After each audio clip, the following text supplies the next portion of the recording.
Assalamualaikum warahmatullahi wabarakatuh.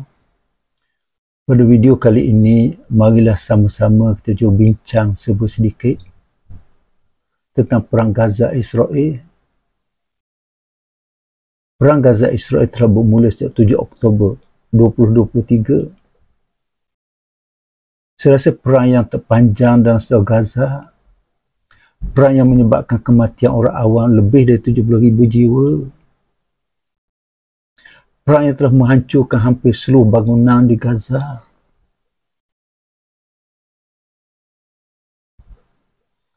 Perlu diingat, perang kali ini hanya melibatkan Gaza, bukan Palestin seluruhnya.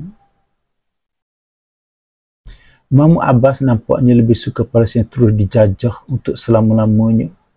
Kerap kali Mahmud Abbas bantu musuh umat Islam untuk memerangi Hamas sendiri. Setelah sekian lama berperang, marilah sama-sama kita teliti negara mana agak yang telah bantu Gaza selama ini. Kumpulan pertama yang bantu Gaza setakat ini yang jelasnya ialah Iran, Iraq, Yaman, Syria dan Lebanon yang banyak bantu Gaza. Semua ini merupakan negara umat Islam yang baru fahaman Syiah. Manakala kumpulan negara yang kedua yang bantu Gaza ialah China, Rusia dan Korea Utara. Semua ini merupakan negara yang baru fahaman komunis.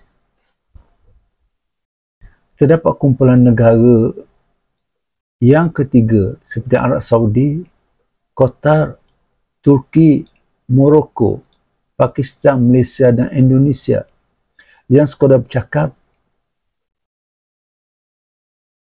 mengkritik keras, memberi amarah tapi tak buat apa-apa. Semua negara ini merupakan negara umat Islam yang berfahaman Ahlussunnah wal Jamaah. Semua ini menyebabkan saya jadi keliru. Negara umat Islam yang berfahaman Ahlussunnah wal Jamaah nampaknya takut untuk beri bantuan kepada negara umat Islam yang diperangi. Mereka lebih takut pada musuh-musuh Allah dan tidak kepada Allah SWT.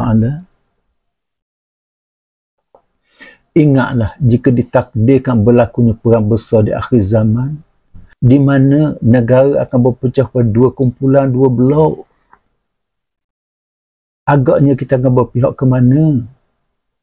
Kita akan berpihak pada blok Rusia, China dan Korea Utara, atau pihak pada blok Amerika? Bila tibanya saat genting seumpama ini, jadilah diri kita sebagai umat Islam bijaksana dalam buat keputusannya nanti. Jangan sampai kita tersilap dalam buat keputusan. Sekianlah wabillahi taufiq wal hidayah. Wassalamualaikum warahmatullahi wabarakatuh.